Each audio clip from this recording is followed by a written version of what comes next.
Seja bem-vindo, amigo ouvinte, seja bem-vindo, minha amiga ouvinte. É um prazer tê-los conosco. Aqui é mais um podcast do Nossas Letras e Algo Mais. A gente tem o prazer hoje de estudar a lição aí de número 12, chegando no finalzinho da lição, onde a gente está lendo a respeito do texto de Êxodo, do momento ali onde o povo vai passando as suas dificuldades no deserto. E a lição dessa semana vai falar sobre peço que me mostres a tua glória. Tá, do dia 13 até o dia 19 de setembro. O verso de ouro diz assim: o Senhor passou diante de Moisés e proclamou: ó Senhor, o Senhor, Deus compassivo e bondoso, tardio em ira-se e grande em misericórdia e fidelidade, que guarda a misericórdia em mil gerações, que perdoa a maldade, a transgressão e o pecado, ainda que não inocente o culpado, e visita a iniquidade dos pais nos filhos e nos filhos dos filhos, até a terceira e quarta geração. Êxodo 34, versículo 6 e versículo 7. É disso que nós vamos tratar neste dia. Fica aí conosco para a gente poder ter um momento bem agradável e aprender um pouco mais a respeito de Jesus.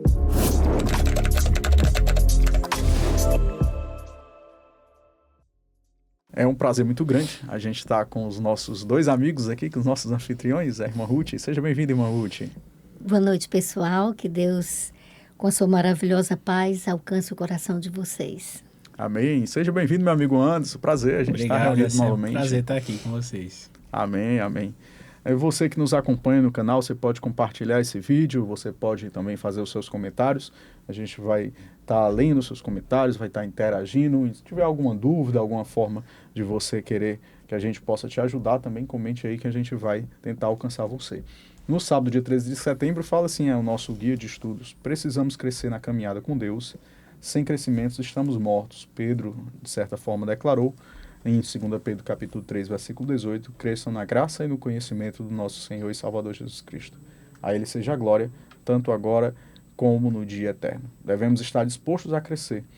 Frequentamos diariamente a Universidade de Deus, onde não há formatura, mas um processo de aprendizado constante. Podemos ser perfeitos em cada estado se permitirmos que Deus nos torne as pessoas que Ele nos chama para sermos em Cristo Jesus.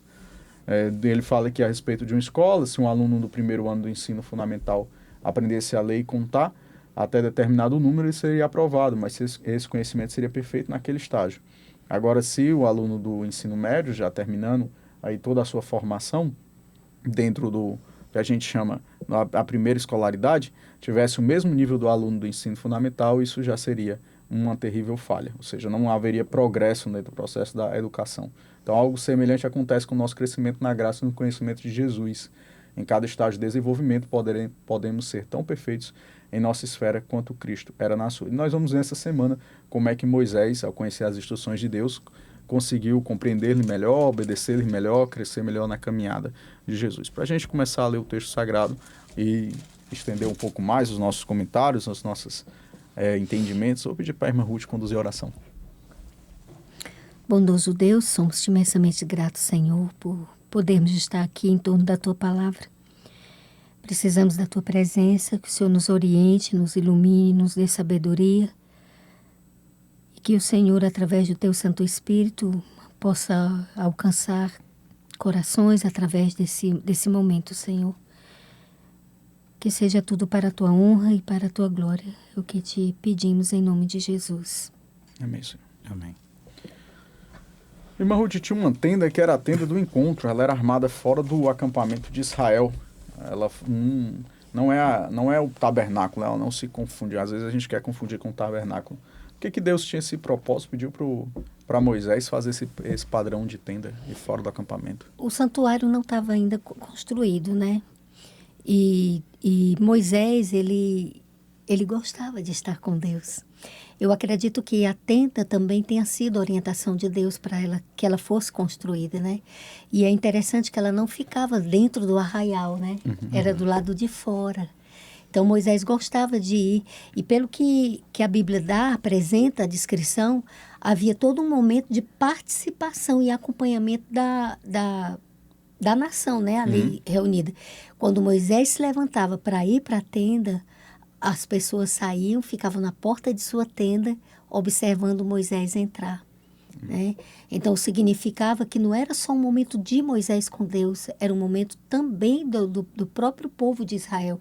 E diz que a presença de Deus se manifestava lá também nessa tenda. Então, essa tenda era para que Moisés pudesse se encontrar com Deus. Eu vejo o Deus da Bíblia, sabe, William Anderson, como um Deus relacional mesmo. Um Deus que gostava de estar em contato, né? Infelizmente, o povo não aceitou fazer aquele contato pessoal com Deus, individualizado, né? Precisou que o povo pedisse a Moisés para que conversasse com Deus. Então, infelizmente, foi a escolha do povo. Mas Moisés amava fazer isso. Moisés gostava disso, de conversar, de consultar ao Senhor, né? Então, eu acredito, assim, que essa tenda, além de servir como um momento para o povo todo do arraial, ele era também especial para Moisés, porque Moisés, como líder, ele precisava muito dessa relação íntima com Deus, né? Porque ele sabia que estava com um povo de dura serviço, né? E sabia que eles tinham que sair dali. Eles iam sair dali, né? A gente aprendeu, ter progresso a caminhada. Precisava ter progresso a caminhada. E ele precisava de estar com Deus. Aí, se a gente levar isso para a nossa vida prática, né? A gente precisa fazer dos nossos quartos a tenda, sabe? De encontro com Deus. Se a gente quiser ser mesmo cristãos fortes, é preciso que a gente entenda que tem que estar de joelho no chão. Ter um quarto de guerra, né? Um quarto de guerra. Né? E eu acho que essa foi uma das razões pelas quais Moisés conseguiu enfrentar tanto o que ele enfrentou de experiência, né? De rebeldia do povo, né? E até de aprendizado, de amor ao povo, né? Foi exatamente esse relacionamento que foi construído, né, entre ele e Deus, né? E a gente sabe que depois da tenda teve outras subidas, né? Sim. E só foi crescendo na graça e no relacionamento com Deus. Tal como né? o aluno, né, que a gente leu no primeiro momento, ele foi passando ali dos níveis Então, ela era bem diferente. Assim, o objetivo era bem diferente. A gente vai ter, acho que na próxima lição sobre o tabernáculo, né? Sim. Então, assim, a gente vai ver que o tabernáculo já era uma coisa bem mais ligada à história do plano da salvação, né, à própria vida espiritual de Israel. Ali, naquela tenda ali, a compreensão que eu tenho é que era algo mais assim para Moisés, o relacionamento Moisés e Deus. Tanto é que Êxodo capítulo 33, versículo 11, falando da situação em que Moisés se encontrava na tenda, e você vai ter a partir do versículo 7, Moisés costumava armar a tenda longe do acampamento, ele a chamava tenda do encontro com Deus. Todo aquele que quisesse consultar o Senhor ia até a tenda fora do acampamento. Existe um conceito de separação. Mas essa separação, uma separação física, mas não uma separação do ponto de vista espiritual. Eu acho que a separação física ela está mais imbuída do sistema de ter intimidade. Não dá para você consultar ali Deus com barulho de buzina, com o celular tocando, com a criança correndo, com o cachorro latindo, com alguém chamando no interfone. Então, ou seja, para que as outras vozes elas não atrapalhem, eu preciso ter uma voz só falando na minha consciência. Eu vou só trazer um paralelo bem rápido quando Jesus diz assim: ora em secreto, que teu pai em secreto te recompensarás. Quando tu fores orar, não precisa orar em praça pública, erguendo as mãos, ou então o rosto. Basta que tu entre no teu quarto e aí tu vai ter um momento espiritual, que seria a tenda do encontro, né? Um momento de intimidade. Versículo 11 diz assim, ó: o Senhor falava com Moisés face a face, com quem fala como um amigo. Depois Moisés voltava ao acampamento, mas Josué, filho de Num, que Josué já se colocando na posição de sucessor de Moisés, né, seu ajudante, não se afastava daquela tenda. Tem um paralelo entre o versículo 11 e o versículo 20. No versículo 20, Deus vai dizer que nenhum homem vê a sua face, mas no versículo 11, ele fala para Moisés que falava com Moisés como amigo. Como é que é isso daí, hein, Anderson? Então, eu acho muito bonito e interessante essa relação de Moisés, tendo esse objeto, né, da tenda como um objeto ali de um meio, na verdade, onde Moisés podia ter um acesso mais íntimo a Deus, ao ponto do versículo expressar que ele falava face a face. Isso é uma questão muito forte. E ainda ela diz que como um amigo. Quando ele coloca nessa questão de amigo, ele está falando na questão de intimidade em relação a segredos. Quando ele estava entrando nesse nível de intimidade, ele estava falando o seguinte: olha, eu estou querendo que o mundo silencie para que Deus fale. E nesse ponto, Deus falava coisas para Moisés que não poderia necessariamente falar para todo mundo. Era um nível de intimidade mais profundo. E aí, eu achei bonito quando a lição ela faz esse comentário que ela diz assim: Moisés não queria crescer apenas no conhecimento do poder de Deus. Ele queria conhecer mais do seu amor e do seu caráter. Isso são coisas assim que só nesse nível de profundidade Moisés poderia chegar. Então ele não estava interessado no que Deus pode dar, né? Mas no que Deus é. Essa expressão face a face é uma expressão idiomática, né? Sim, é expressão idiomática. Então, na verdade, a verdade gira todo em torno disso aí, da questão da intimidade. Aí eu estava pensando, eu estava vendo isso aí lá em casa, eu estava pensando assim, do ponto de vista humano, Moisés viveu a experiência de uma intimidade muito profunda com Deus, né? Mas é interessante saber que nessa intimidade, Deus não revelou para Moisés que ele não iria entrar em Canaã. Em Canaã, porque Deus sabia tudo que ia acontecer, né? Nem também diz para ele assim, mas você não vai, mas não fique preocupado não, porque eu vou lhe levar. Porque né? teu corpo está garantido, né? Não dizer disse. assim. Não disse. Aí eu fiquei pensando, por quê, né? Fantástico, essa é a Por observação. quê? Aí só pode ser assim, que Deus, se Deus tivesse contado, Deus teria talvez bloqueado o aprendizado de Moisés, sabe? Moisés precisava viver a experiência de crescer, porque o conselho de Pedro é crescer na graça e no conhecimento, né? Esse conhecimento tem que ser entendido no relacionamento. Então, é uma intimidade que ela só tenderia a se aprofundar, e ela só ia se aprofundar através das experiências. São revelações progressivas, então, né? isso mudou um bocado de coisa na minha cabeça, sabe? Essa semana, assim, de até entender certos infortúnios que Deus permite que aconteça na vida da gente, certas dificuldades, você diz assim, poxa, isso poderia ter sido evitado, mas por que o Senhor não evitou? É aquela história de você pegar uma borboletinha que está na fase do processo da lagarta, pulpa, e tudo, né, então. você abrir para poder facilitar para ela, né? Você vai impedir que ela vá fazendo os movimentos necessários para fortalecer o músculo para poder voar. Então, eu acho que é isso, sabe? Deus permite esses infortúnios, porque nós precisamos disso para amadurecer. E cada um tem a sua própria experiência. Mas isso me inquietou.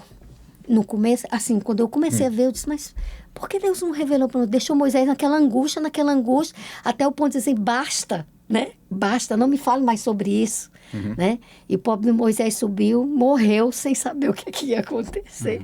E no final de contas, Deus sabia o que tinha preparado para ele. E ele conseguiu a vaga dele no céu, né? Depois apareceu para Jesus, né, no Monte da Transfiguração. Que foi muito melhor do que entrar em Canaã, né? Terrena. Quem é que não queria a segunda opção? É interessante que ele não mostra isso aí, que já está bem longe, mas também tem um momento ali específico que ele não mostra, porque Moisés se angustia nessa tenda do encontro, do versículo 12 até o versículo 17, em que ele vai fazer uma oração a Deus muito específica. Ele vai dizer que quer que o Senhor, no versículo 13, o Senhor revele a ele todos os seus caminhos. Se o Senhor me vê com muito agrado, versículo 13, peço que me revele agora os seus caminhos, para que eu conheça e eu continue sendo agradável a ti. Lembre-se de que essa nação é o seu povo.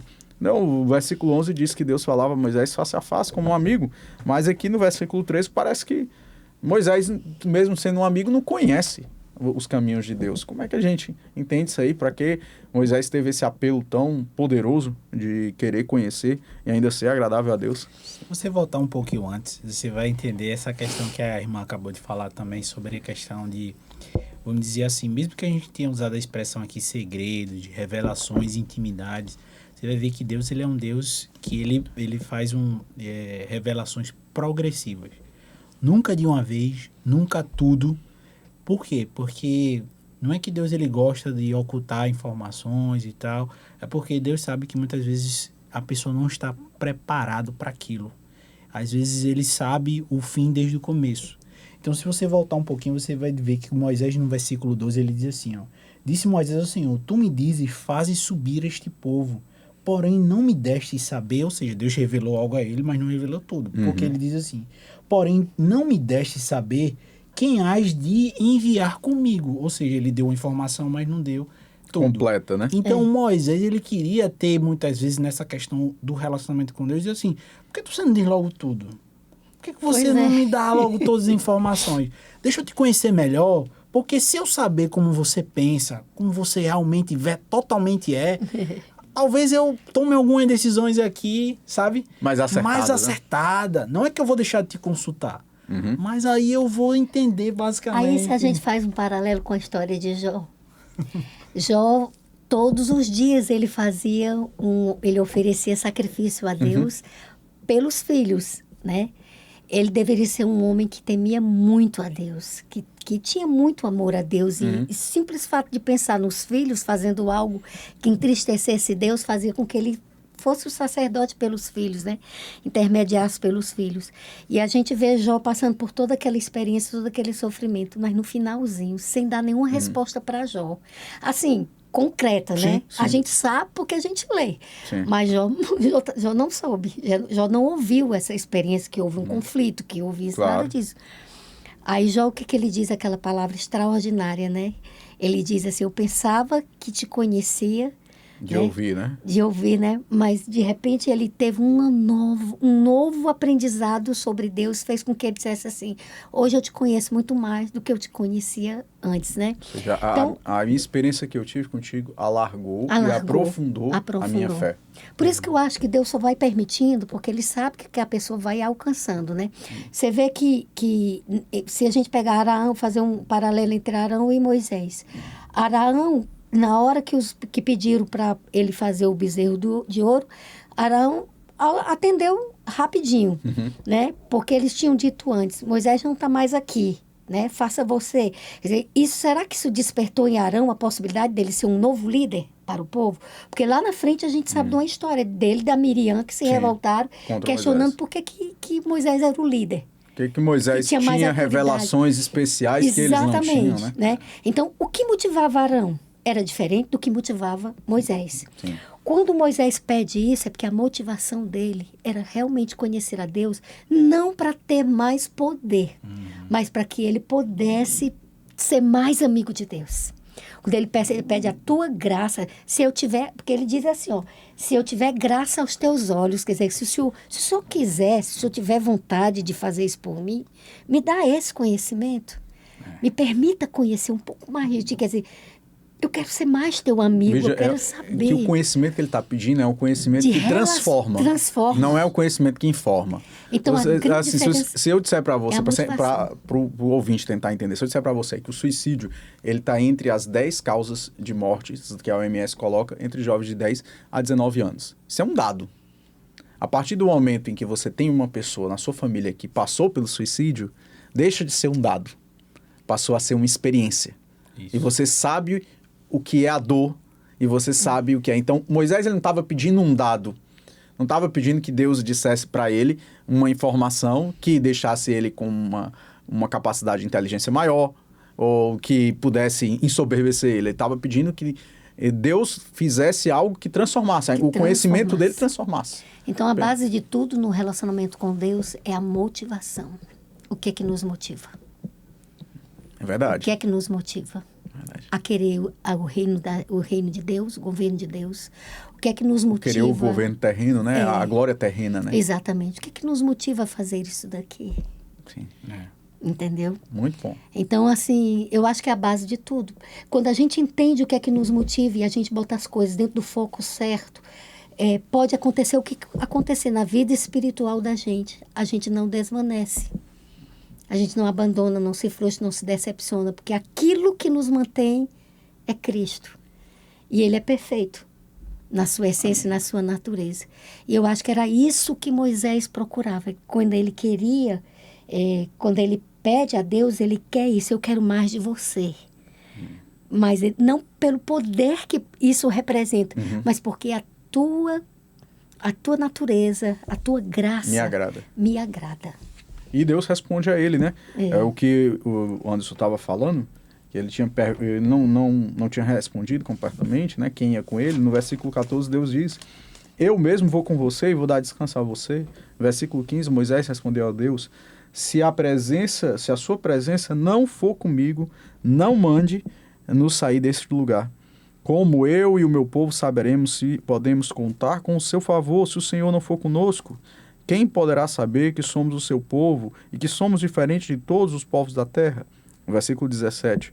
O Senhor disse a Moisés: vou atender ao seu pedido porque tenho me agradado de você e conheço pelo nome. Ele aqui insiste que Deus prove de alguma Mas é forma. porque Deus disse também para ele que não vai com eles, Porque não né? tinha ido antes. Ele tinha dito antes que não iria, porque Não o povo iria era com obstinado. eles. Nos Pois versículos E iniciais. eu vou dizer para vocês, eu também não iria não. Não viu? dá pra Sem ir, Deus, não. eu não iria não. Esse versículo que a gente está dizendo que Deus falou que ele não iria com o povo, ele está mais aqui acima. Falava Pra ele comigo, também. depois voltava ao acampamento. Deixa eu dar uma olhada. Eu acho que é no versículo 33, 33, verso 1. Depois o Senhor ordenou a Moisés: leve este povo que você tirou do Egito para a terra que jurei dar a Abraão, Isaque e Jacó, pois eu disse a ele: darei essa terra, mandarei o Senhor à sua frente, expulsarei, vão para a terra que jorra leite e mel. Está aqui, versículo 3, 33, 3. Mas eu não irei com Não irei vocês, com vocês. pois vocês são povo rebelde e eu poderia destruí-los no meio do caminho. Então, Moisés estava aperreado. Porque Deus tinha dito que não iria com eles. Eu também não iria, né? Se Deus não vai, eu também não vou. E aí ele pede uma comprovação, até que ele diz assim: Senhor, mostra a tua glória. E aí o que foi que Deus fez, né? E vou mostrar a minha bondade. Minha bondade. Ele queria ver a glória de Deus, né? Às vezes disse: eu vou lhe mostrar a minha bondade. Isso é um dos paradoxos, assim, que a gente fica meio que, né, querendo entender o que seria de fato aí a bondade de Deus, né? E aí quando você lê o relato, pelo menos na minha ótica aí, mostra claramente nesse relato que foi a mão de Deus. E ele diz bem claro: eu colocarei a minha mão que protegeu a vida de Moisés naquele encontro ali. Sim. Embora ele não pôde ver de fato o rosto, porque o próprio Deus deixou bem claro que ninguém podia vê-lo por uma condição, alguns argumentam espiritual, alguns argumentam física mesmo, alguns dizem que as duas coisas, física e espiritual, porque o pecado é que faz a separação, né, na questão espiritual entre nós e Deus, mas também existe uma condição também na natureza humana, que és pó e ao pó tornarás, e Deus é espírito, né? E a Bíblia diz que quando Jesus ali, por exemplo, no Getsemane, ele teve a transfiguração, a gente sabe ali que a natureza física do corpo humano, ela não produz certos elementos, né? Como a gente vê nesses episódios de pessoas que tiveram contatos, né, com o divino. Então você vê que realmente a gente está falando aí de outro tipo de energia, de força. Exatamente. Que o ser humano, a natureza pecaminosa e carnal, não acessa, porque é a constituição que o ser humano é limitado. Aí há muito amor envolvido, né? Porque Deus entende que nós somos realmente pó. E ele ou ele se esconde ou ele nos esconde para nos proteger, né? É muito amor. E aí na grandeza dele, porque ele não cabe em qualquer lugar. Não cabe. Mas é um Deus que desce montanha, que vai dar, que manda fazer um tabernáculo, porque quer estar lá no meio dele. É um amor que não dá pra gente entender. Não dá pra gente entender. É um amor para aceitar. Não dá para entender, é um amor para aceitar. E eu fico pensando, sabe, assim, nesse pedido de Moisés, entendeu? De pedir a Deus para vê-lo, né? Queria vê-lo. Aí o que ele faz? Você não vai ver minha face. Você vai me ver de costa. Aí o que ele ainda faz? Ele ainda descobre uma fenda lá na montanha. Assim, eu vou te botar aqui dentro dessa fenda. Eu vou botar minha mão para te proteger e você vai me ver passando de costa. Quer dizer, Deus tem tanto desejo de se revelar, embora saiba que isso poderia nos... Que vai matar, né? Nos matar. Mas, de alguma forma, ele faz com que a gente possa percebê-lo, né? E eu me pergunto, sabe, assim, como que a gente pode entender aquela parte da oração que Jesus diz assim, quando começa a oração, ele diz assim, glorifica o teu nome, né? Então, não é a gente que glorifica Deus, vai fazer um culto de adoração a Deus. Como é que a gente pode, com a nossa natureza tão pecaminosa, render glória para Ele? Entendeu? É Ele que se glorifica, na verdade, né? Quer dizer, só Ele pode se glorificar. Ele é santo, completamente santo. Nós não podemos contemplá-lo com os nossos olhos, mas mesmo assim é um Deus que tem ânsia de se revelar para o ser humano. Glória a Deus. Tem ânsia que o ser humano esteja com ele, né? Esteja com E Ele. você vê que o ápice dessa conversa, enquanto a irmã estava falando, eu estava meditando aqui, que veja como Deus ele é, como se a gente estava falando sobre revelação progressiva, né? E Deus diz assim, Moisés, tu não está pronto ainda, Exatamente. mas lá no futuro tu vai ter essa oportunidade, no Getsemane, porque ele pediu para ver a face do Senhor. Pois é. E Deus não ali Olha, permitiu, que coisa mas no linda. Getsemane, Jesus Ele viu ali, Jesus. Veio. entendeu? Sim. Então é como se fosse assim, eu vou agora só te apresentar a minha bondade, mas futuramente tu vai poder me olhar. Fácil, é fácil. Paulo lá a própria lição apresenta que Paulo em 2 Coríntios, acho que é 3:18, se não me engano, Paulo faz um paralelo da glória de Moisés com a glória de Jesus, né? Sim, E diz que a glória de Jesus ela era superior à de Sim, Moisés, sim, né? sim, sim. E eu acho que vem daí, né? Eu falando só do encontro aqui, né? Essa questão física entre o natural e o sobrenatural, entre o humano e o divino, entre o que é profano e o que é santo, só para a gente entender que aqui é algo realmente físico. Moisés foi escondido de forma física. Houve a passar a bondade. Você vai ver mais na frente que o próprio Deus ele se auto-revela, descrevendo o que seria essa bondade, lá em Êxodo capítulo 33, versículo 6. Mas houve um acontecimento ali de um encontro de estruturas físicas. Daniel capítulo 10, versículo 4, vai dizer que Daniel estava, no versículo 2, que ele estava orando 3 semanas, né? Aí houve um momento em que no 24º dia do primeiro mês, ele estava andando pela margem do rio Tigre, e ele olhou para cima e viu um homem vestido com uma roupa de linho, estou em Daniel capítulo 10, versículo 5, usando um cinto de ouro puro. A pele desse homem brilhava. Olha aí, ó. Quem é esse homem?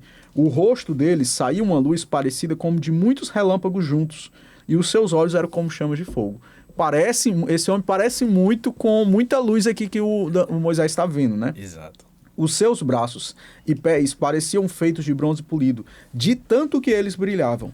E quando ele falou, eu tive a impressão de estar ouvindo uma voz de uma grande multidão. O versículo 7 é que eu acho mais maravilhoso de todos.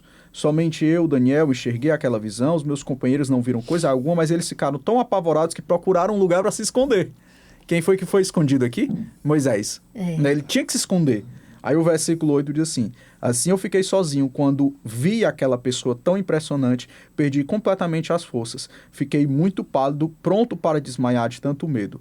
Quando ele falou comigo, caí com o som da sua voz, prostrado no chão e perdi os Parece sentidos. a descrição de Paulo também, né? Isso. Quando tem um encontro com Jesus, cai do cavalo. ele cai, fica sem enxergar por conta da imensa luz que ele viu, e os soldados que estavam com ele, ó, fugiram Todo também. mundo e deixa ele sozinho. Agora, olha, você falou aí de Daniel, tem uma passagem de Daniel 9, que no verso 17, diz assim, ó, agora, pois, ó Deus nosso, ouve a oração do teu servo e as suas súplicas, e sobre o teu santuário assolado faze resplandecer o rosto por amor do Senhor.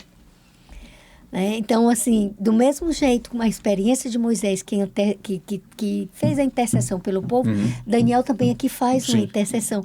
Mas aí, Williams e Anderson, se vocês olharem aqui, ó, me deem só a liberdade de eu mostrar aqui algumas passagens de Salmo. Eu até deixei marcado para facilitar. O Salmo 67, verso 1, diz assim, seja Deus gracioso para conosco e nos abençoe e faça resplandecer sobre nós o rosto. Aí lá em Salmo, novamente, em Salmo 80, do verso 3, 7 e 19. Esse Salmo ele repete 3 vezes no Salmo 80. Ele repete 3 vezes esse mesmo versículo. Peraí, deixa eu ver se eu botei a passagem certa, que é 81. 80 é aqui. 3. Faze resplandecer, restaura-nos, ó Deus, restaura-nos, ó Deus, faze resplandecer o teu rosto e seremos salvos. Tem aquela oração de assim, que o Senhor te abençoe e te guarde, que o Senhor faça resplandecer o teu rosto sobre ti e te dê a paz. Então, essa questão de fazer resplandecer o rosto é algo que tem uma origem em Deus. Uhum. Então, o rosto de Moisés, quando ele desce, que vem luminoso, parece que Moisés nem sabia que o rosto Não dele sabia, estava assim. ele não sabia. Foi o povo que comentou. E ele teve que ter o rosto velado, né? Porque não dava. Velado. Então, assim, Moisés, a Bíblia dá a entender que há uma súplica no relacionamento com Deus de que o rosto dele traga reflexo da luz dele sobre nós. Sim. O que seria esse reflexo, né? Seria a glória de Deus? O que seria esse reflexo? Né? Seria, assim, fisicamente a glória de Deus? Ou seria o simples fato de estar na presença de Deus faz com que haja esse reflexo em nós? Porque Jesus diz, né? Para a gente ser a luz do mundo. Então, a gente tinha que em nós haver uma luz que refletisse para iluminar o mundo. E ele também diz que ele é o sol da justiça, né? Que ele era a luz do mundo. Então, isso não está por acaso dentro da Bíblia. 1 João capítulo 1, versículo 5, diz que Deus é luz e nele não há treva alguma. Não há treva alguma. Né? E você vê assim, né, como essa questão, né, que carnal, ela é tão pontuada também na Bíblia. Quando Jesus chamou os discípulos para o momento do Getsemane ali, que ele estava num grande, vamos dizer assim, na grande batalha espiritual ali que antecederia, ele não chamou todos, ele chamou alguns poucos discípulos por conta daquele momento de intimidade. Acho que só 3, né? Porque eles presenciaram, inclusive, ali a transfiguração. E ali Moisés e Elias. Vamos fazer uma tenda, né? Você vê ali a oportunidade que eles tiveram por estar num momento de intimidade. Porém, tem uma frase nesse momento aí que diz assim: o espírito, quando ele foi pego dormindo, tá pronto, mas a carne é o quê? Fraca. Você vê, né? E é por isso que Paulo ele diz que os corpos serão transformados. Um abrir e fechar de olhos. Porque é necessário que isto aconteça para que nós possamos, de fato, ter uma condição de eternidade junto ao Criador. Entendi. Muito bom, muito bom. É interessante que Deus ele revela a si mesmo. Deus é um Deus auto-revelado. Diferentemente do que outras culturas podem falar a respeito dos seus deuses, que eles são criados a partir da inteligência humana ou a partir das necessidades humanas. Se eu tenho uma colheita e ela não está produzindo, então eu vou criar um Deus para me ajudar na colheita. Se eu tenho uma esposa e ela não está fértil, eu vou procurar um Deus que me ajude na fertilidade. Deus não. No lugar dele ser produzido pela minha inteligência ou pela minha capacidade humana, a Bíblia deixa de forma clara que ele é um Deus auto-revelado. Não só quando Moisés aqui pede de forma clara para que Deus manifeste ou se apresente a ele, manifeste a sua glória. Deus coloca ele na fenda, faz com que ele vai passar ali de forma velada, faz com que a sua bondade possa ser passada, mas também tem no versículo 6 que o próprio Deus fala a respeito de si mesmo. Eu achei interessante porque nesse texto não é Moisés quem fala a respeito de Deus, é Deus falando a respeito dele mesmo. Então ele diz assim no versículo 6: e passou diante de Moisés, que é justamente quando ele passa ali velando com a mão, passando a sua bondade, proclamando. E o que seria essa relação, essa essência da bondade, né? Como a irmã Ruth gosta de falar. Somente eu sou Deus compassivo, cheio de graça, paciente, cheio de misericórdia e de fidelidade. Mostro meu amor fiel até 1000 gerações. Perdoo a maldade, a rebelião e o pecado.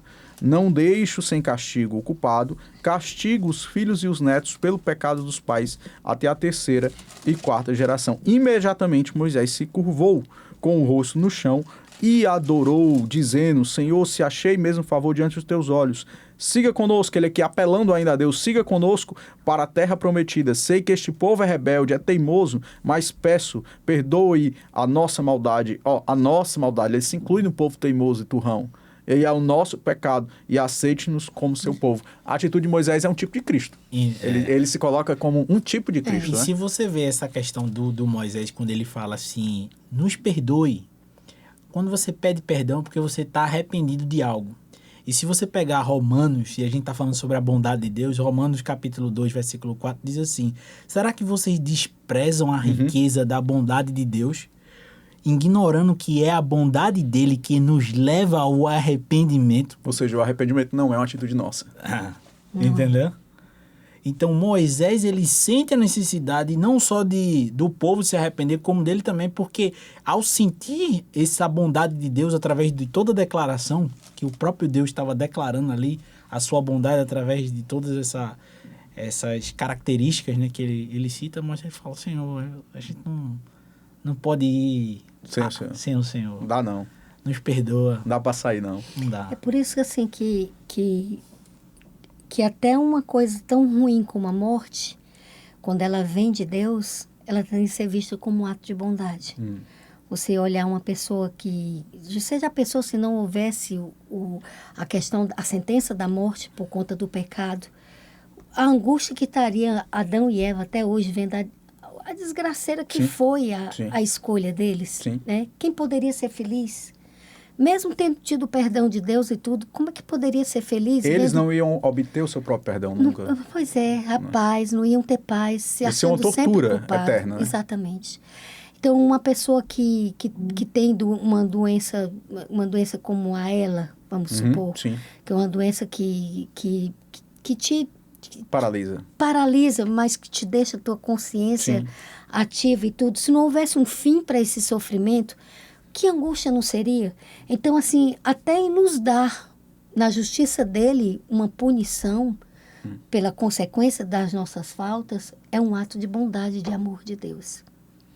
Né? Então, ser longânimo, compassivo, a bondade, tudo isso aí foi o que Moisés percebeu. Pediu para que Deus revelasse. Eu não sei se Moisés estava pedindo para ver a face de Deus, ou Moisés estava querendo conhecer mais intimamente a personalidade, o caráter de Deus. Né? Eu acho que é mais a segunda. Sim, né? sim. Tanto é que ele não suportou, ele botou o rosto dele por terra e ali adorou ao Senhor, né? Aí eu penso assim, a salvação, de fato, ela é um ato 100% de Deus. Porque é Deus que nos dá o arrependimento, é Deus que nos dá a confissão. A própria fé é um dom de Deus. Cristo, o intercessor, é um dom de Deus. Sim.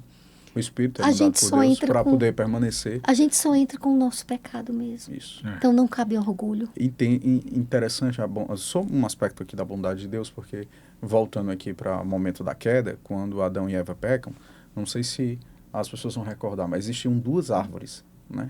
Existe a árvore do conhecimento do bem e do mal, e existe a árvore da vida, onde eles comiam da árvore da vida, eles tinham acesso à árvore da vida, e a do conhecimento do bem e do mal eles não tinham. A do conhecimento do bem e do mal era para simbolizar, sempre que eles olhassem, que Deus era dono e eles eram os Soberano. mordomos. Então havia alguém que era maior do que eles. O objetivo da árvore é dizer assim, isso aqui não foi criado por vocês, vocês são criaturas, existe um criador. Basicamente é isso. E a árvore da vida é para revestir eles de vida. Davam frutos da vida, que inclusive Apocalipse vai citar lá pela altura do Apocalipse capítulo 20, que nós também comeremos da árvore da vida 20, 21, e as suas folhas dão de ano em ano e ajudam para que os santos permaneçam dentro da sua imortalidade. Quando eles pecam, na altura do versículo, acho que é capítulo 3, versículo 25, se eu estiver equivocado, automaticamente querubins são comissionados para revestir a árvore da vida, para que o pecado não se torne um conceito Um imortal. conceito mortal. Porque se o pecado fosse imortal, como haveria um projeto de salvação? Como haveria uma execução de um plano de salvação? Então, uma bondade de Deus em dar limite ao pecado, em cercear o pecado, ainda que o homem tenha ido buscar isso daí. Eu ia pegar mais um texto aqui. Aí eles fazem o que fazem, né? O povo hebreu faz o que Sim. faz, e Deus vai lá, perdoa, acolhe de volta, promete, faz promessas, renova a aliança, né? Então, na verdade, tudo em função de Deus mesmo, a Ele toda a honra e toda a glória. Eu ia pegar esse texto aqui que é problemático, mas ao mesmo tempo ele vai dar subsídio. Problemático. Ele vai dar subsídio para a gente poder fazer uma defesa aí torrencial em prol da Trindade. Não que ele precise, né? Mas para que a gente possa só fundamentar uma das nossas crenças.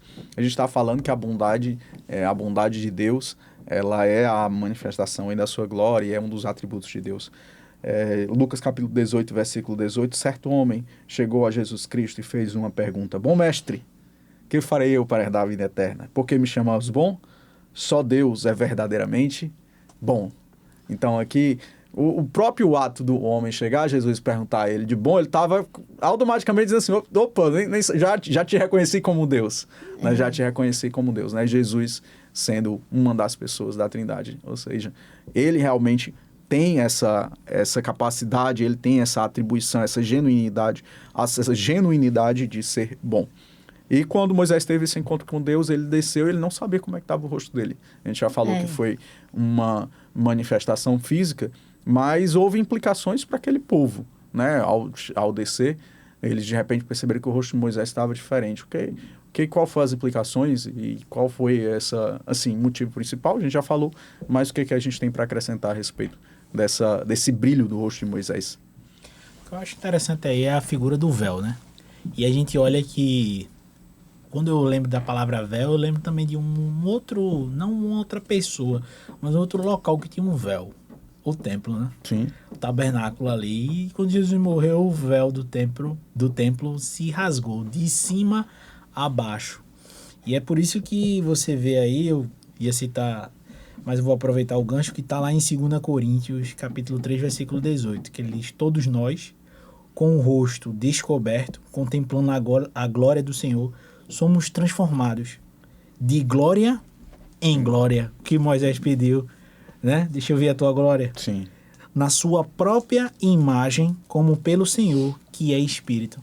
Então, quando chegaram para Jesus e falaram: Senhor, mostra-nos o Pai. Vocês já estão há tanto tempo comigo, quem vê a mim vê o Pai. Sim. Né? Então, quando falaram... Outro apoio aí para a Trindade na percepção de poder, de majestade, né? Então essa questão aí que você falou aí de que era uma afirmação, bom só existe um que é Deus.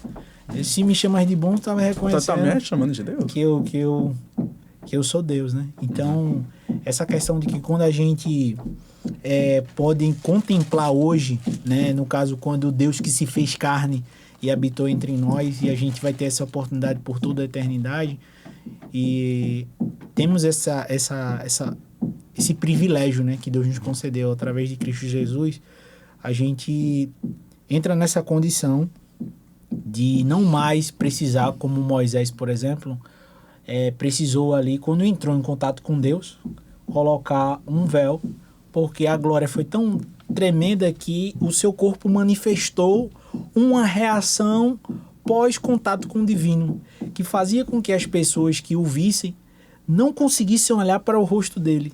Eles fugiram, né? Sim. O que eles fizeram? Eles fugiram. Moisés precisou chamar Arão de volta. Vem cá, rapaz, vem falar comigo. Ninguém tinha coragem de dizer para ele o que estava acontecendo, né? Aí ele teve que chamar.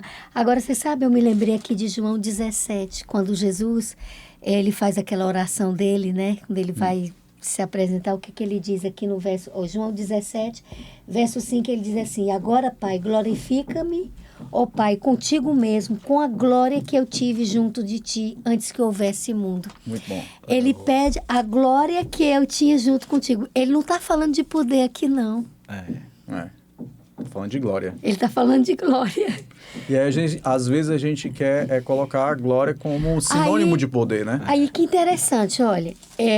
Eu tinha botado até uma observação assim: a cruz para o homem de mente não cristã é um instrumento de morte humilhante.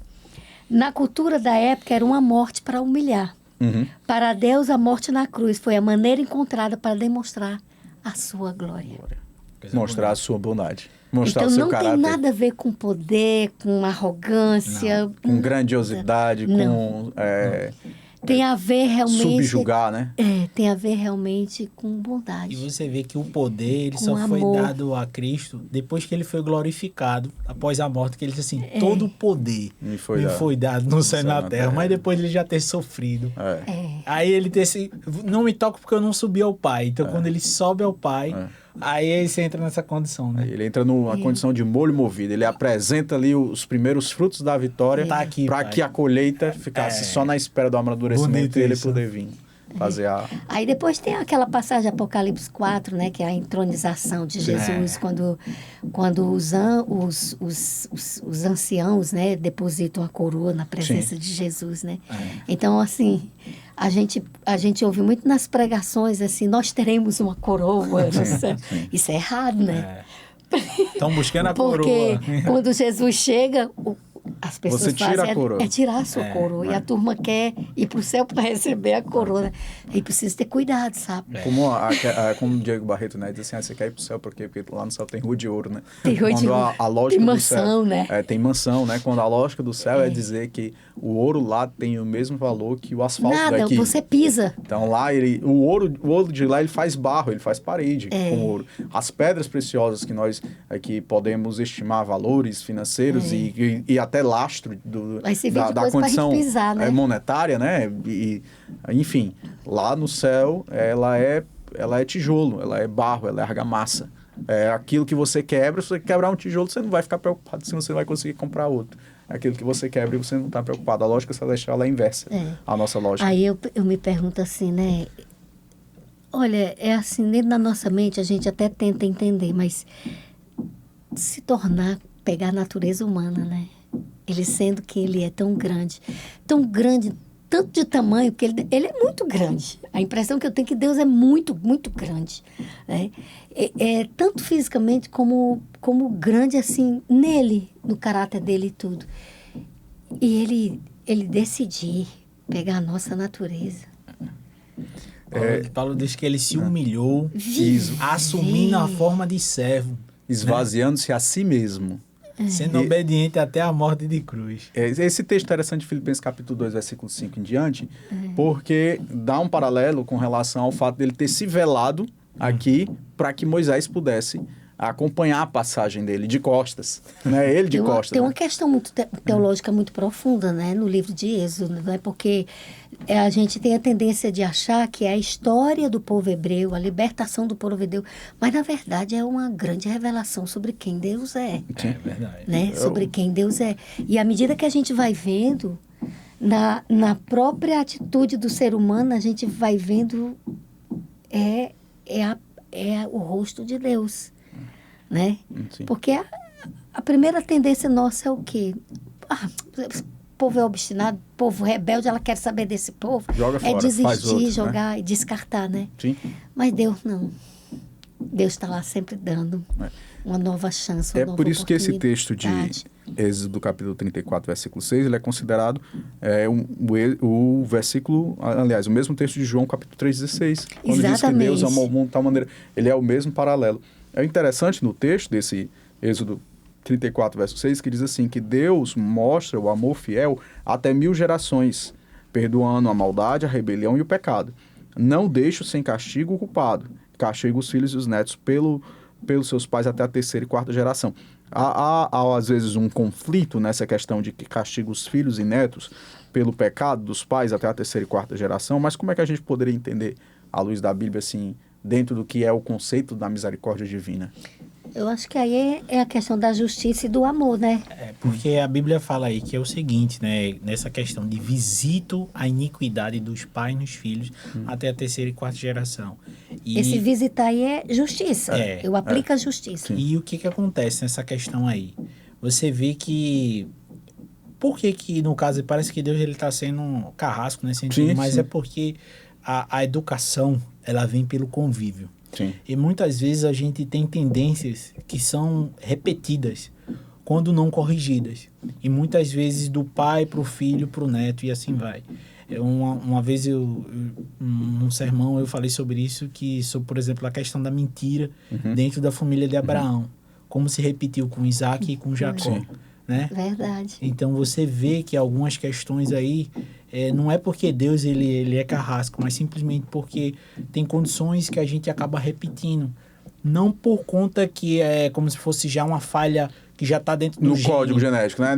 Não é um pecado hereditário. Não, é né? pelo convívio, pelo exemplo. É por isso que Deus ele apelava tanto para essa questão, olha, inculque nos seus filhos, ao caminhar, ao andar, ao deitar, mas quem vai tomar a decisão é eles no final das contas. Isso. Se eles que vão, como eles assim, ó, Deus ele pode quebrar a maldição. A Bíblia fala sobre isso. Muitas vezes há um pecado que ele está sendo repetido e se você pedir misericórdia a Deus, como alguns reis de Israel, né, que os filhos, eles assim, ó, meu pai governou vocês com chicote, com né? chicote, com ferro, ou ele diz assim, o meu dedo midinho será da largura do tronco do meu pai ou do braço do meu pai, para ele dizer que ele governaria com uma força ainda muito maior. Isso era Jeroboão, né? Meu pai deu chicotada, eu vou governar com escorpiões com vocês. Então, agora é pancada, né? Iniquidade, e aí o filho quer repetindo, às vezes quer piorar. Né? Você vê, por exemplo, Davi e Salomão em relação à questão da promiscuidade ali, né? O próprio Absalão, né? Também. Absalão também, coisas assim que você vê. Então, quando Deus fala aí dessa questão, é nesse sentido. Porque não é que esse pecado se perpetua porque ele quer, ou porque ele quer ser carrasco. É porque muitas vezes, só se achegassem a Deus, como Deus é longânimo, como Deus é paciente, é bondoso, é misericordioso, ele pode, através do convívio com ele, quebrar essa maldição. Mas cabe a cada um individualmente fazer essa escolha. Mas é interessante que o verso dá a entender que a aplicação da justiça dele vai até a 4ª geração. Mas a graça, ela até vai 1000 gerações. a 1000 gerações. Essa comparação, né? Porque não dá para ser só gracioso sem a justiça, porque aí já não vira justiça, isso já vira o quê? Balbúrdia, né? Balbúrdia, né? E Deus realmente é ele quem tem que intervir no mal mesmo, Eu né? gosto no meio desse texto, porque apesar dele estar falando que ele é misericordioso, longânime, que mostra o seu amor até 1000 gerações, ele diz assim, não deixo sem castigo o culpado. Esse texto traz um paralelo com Gálatas capítulo 6, versículo 7, que diz assim, de Deus não se zomba. Verdade. Tudo que o homem semear, isso também se fará. Eu gosto desse texto, porque o Jesus do Chosen, né? The Chosen, Jesus que é popularizado, Jesus legal, Jesus que ele é gente boa, ele acolhe tudo e não repreende nada. Não repreende nada. Ele recebe tudo e ele não pede mudança. É um Jesus que ele come com pecadores, mas ele também participa dos pecadores. Porque ele acolheu a mulher, mas ele disse, vai, não peques mais. Ele, na casa de Zaqueu, houve mudança.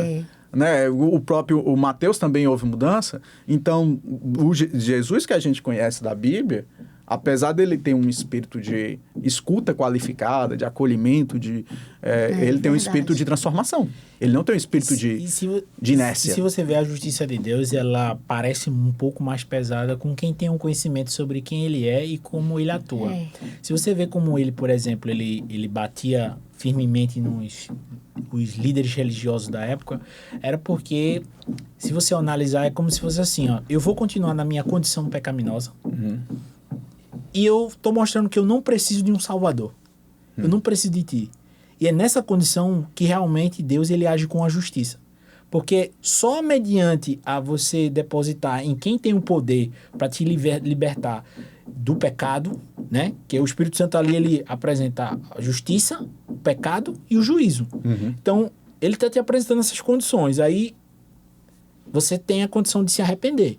Mas se você não se achega a ele, não dá espaço para o Espírito Santo, ele vai dizer, então você não precisa de um Salvador. Então, nesse momento, a justiça tem que ser executada. Porque Deus ele é justo também. Mas ele é misericordioso para todos aqueles que se achegam a ele. E a gente vai ver muito isso na lição do tabernáculo, né? Porque ele reflete o que está acontecendo hoje no santuário celestial, né? E aquela história, a cruz não é lugar de juízo, a cruz é lugar de perdão, mas o santuário é o lugar de juízo, né? A gente vai ter o processo e a gente vai entender né? exatamente a questão do perdão de Deus, porque que Deus teve o direito de perdoar na cruz, é no santuário, é na questão do juízo que a gente vai entender. Então, a graça ela tem que estar realmente se beijando com a justiça para que haja paz, né? Agora, eu não sei se essa minha percepção, ela tem sentido, mas na lição da quarta-feira, Moisés, ele sobe pela 7ª vez, né? E é nessa 7ª vez que ele tem esse encontro com Deus e que ele recebe esse aprendizado, né? Aí eu estava pensando aqui comigo, né? Foram 7 subidas para ele chegar até aí. Quando Eliseu chega para Naamã eu tinha pensado nisso, e diz para ele, diz assim, tu vai lá e tu mergulha 7 vezes, né? Eu fico pensando, Naamã ali, ó, mergulhando cada vez, olhando. Rapaz, não está acontecendo nada. No caso de Naamã, foi para ir testando realmente a progressão da fé dele, né? Para ver se ele tinha perseverança na fé dele. Moisés, eu acho que essa 7ª subida, porque nessa 7ª subida ele passa 40 dias lá.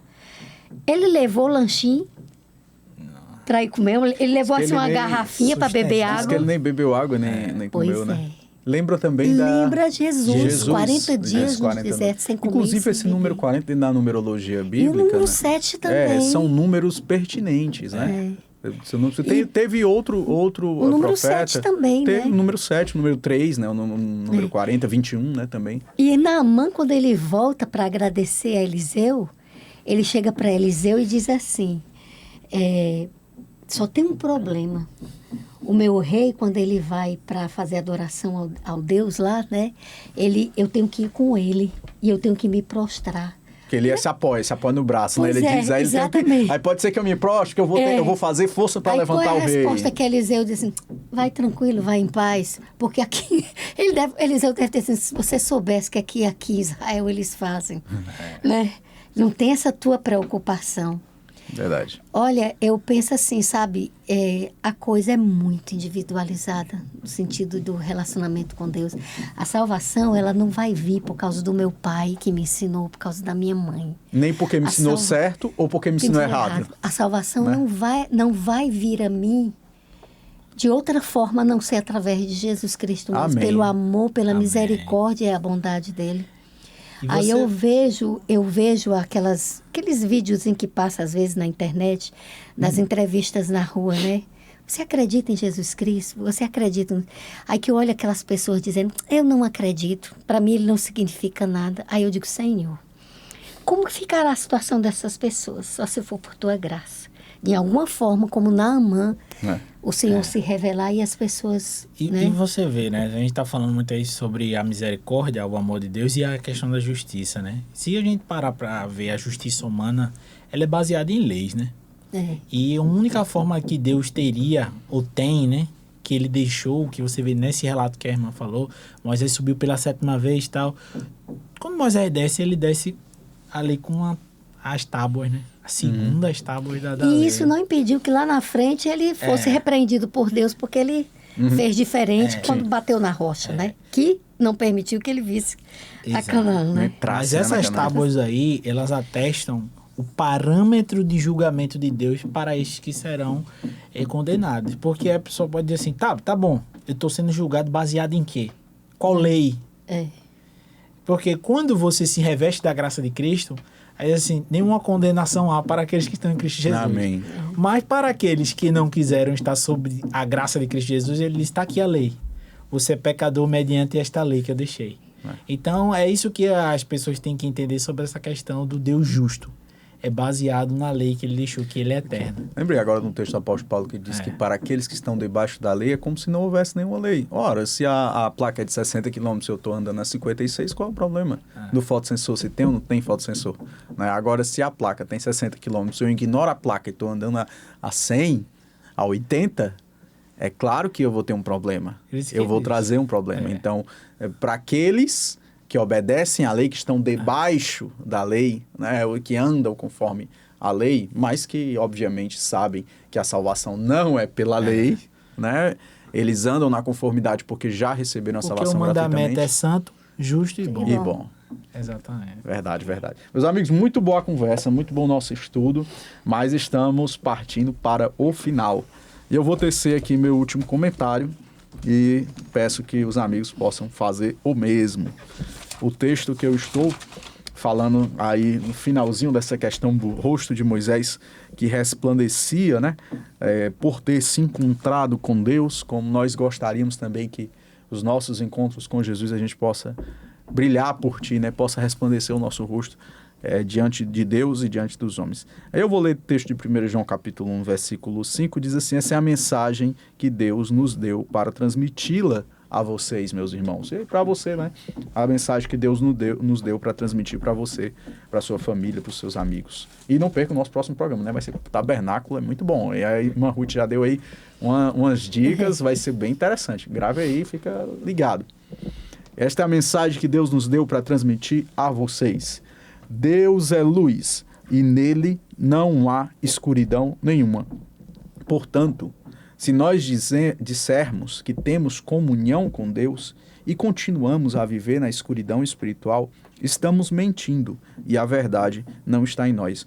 Mas se estivermos vivendo na luz, como Ele na luz está, então temos comunhão maravilhosa uns com os outros. E o sangue de Jesus, seu Filho, nos purifica de todo pecado. Em paralelo com Atos capítulo 4, versículo 12, quando Pedro ali alarga as fronteiras e diz: porque não há nenhum outro nome dado entre os homens pelo qual importa que sejamos salvos. Eu vou deixar uma pergunta, na verdade. Sim.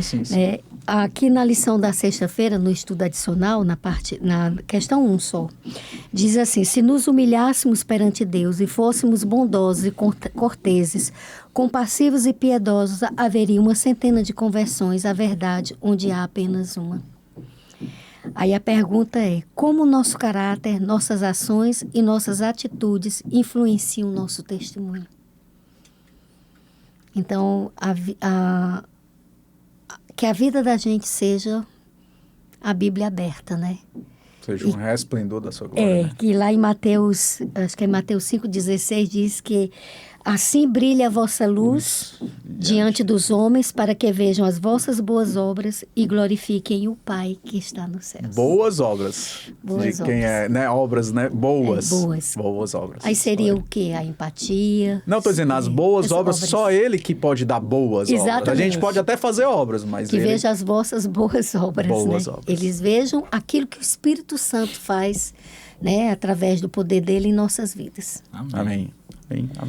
Eu finalizo aqui com Romanos capítulo 6, versículo 4, que diz: fomos sepultados com ele na morte pelo batismo, para que, como Cristo foi ressuscitado dentre os mortos pela glória do Pai, assim também nós andemos em novidade de vida. Amém. Então, Moisés foi chamado para um propósito. Eu e você estamos aqui com um propósito.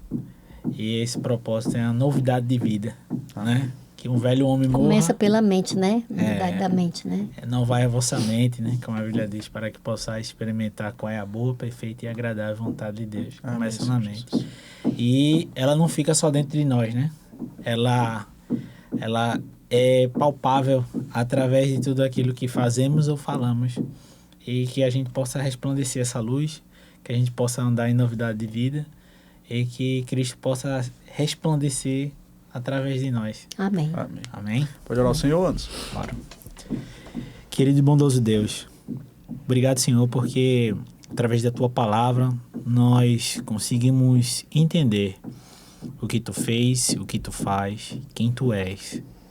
Faz, Senhor, com que o Teu Divino Espírito Santo continue atuando em nosso meio e que todos aqueles que entraram em contato com esta palavra também possam continuar em novidade de vida, Amém, proclamando o Teu Evangelho, as Tuas verdades e vivendo conforme a Tua vontade. Amém, Senhor. Nos dá uma nova oportunidade para continuarmos estudando a Tua palavra. Te pedimos e te agradecemos no doce nome de Jesus. Amém. Amém, Amém, Senhor. Senhor.